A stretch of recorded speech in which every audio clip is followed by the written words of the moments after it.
Good morning, everyone. Today we are going to explore a real-world application of empathy, phase, and design thinking through the case study and improving the public transformation. So, in this session, we will see how empathy helps us in uncovering the hidden community concern and how these insights lead to meaningful and user-centered solution. Remember, empathy is not just an emotional skill; it is a powerful research tool that helps us to design solution that actually what people truly needs. So let us see about that in detail. See, look at the picture. There is a case that is improving a public transformation. So a city is facing several challenges in public transportation system where delayed buses and also overcrowding and unreliable schedules. So the main objective of this case studies was very simple, that is to cover a root cause of these issues, to design a practical community-based solution using empathy methods.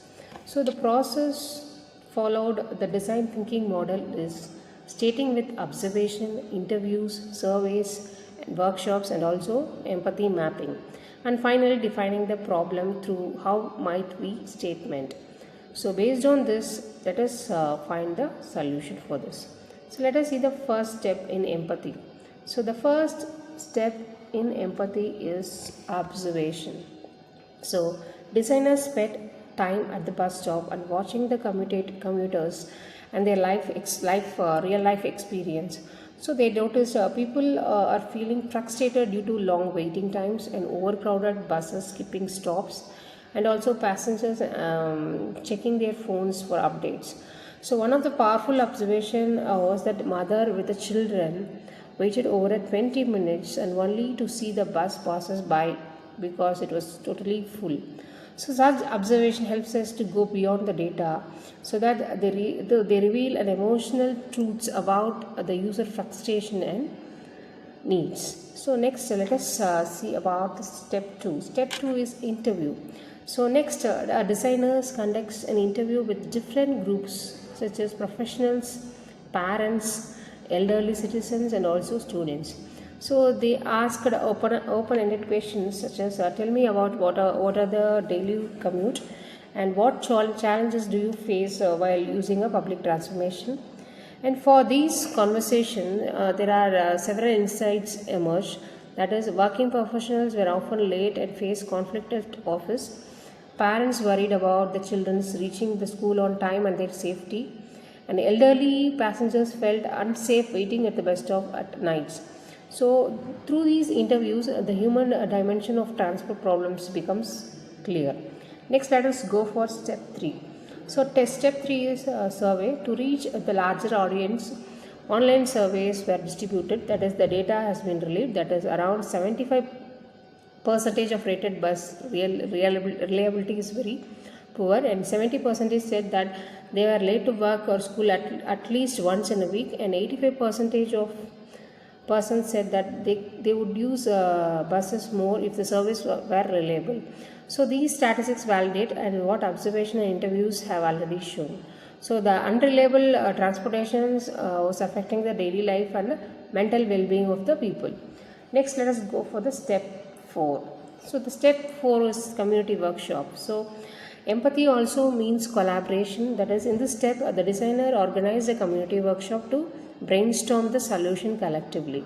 So participants suggested ideas such as real-time bus tracking app and increased bus frequency and also dedicated bus lanes during the peak hours.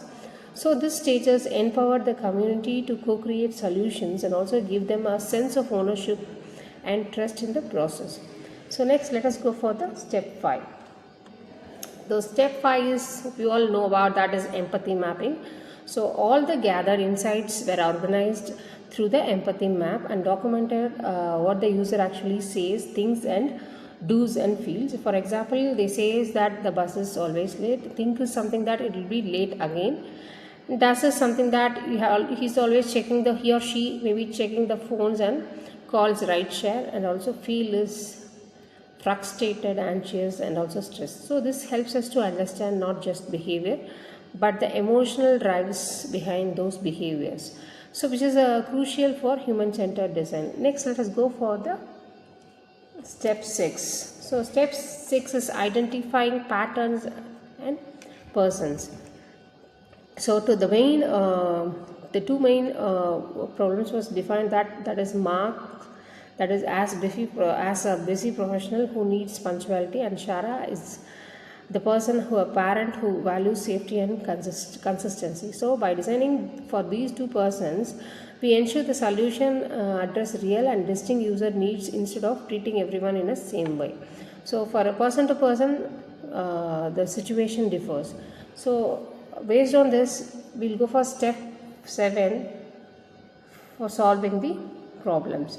So, here finally the team synthesized their findings into how might we statements, such as how might we improve the bus reliability so that commuters arrive on time, and how might we reduce stress caused by the unpredictable schedules, and how might we implement the real time tracking to enhance the commuter experience.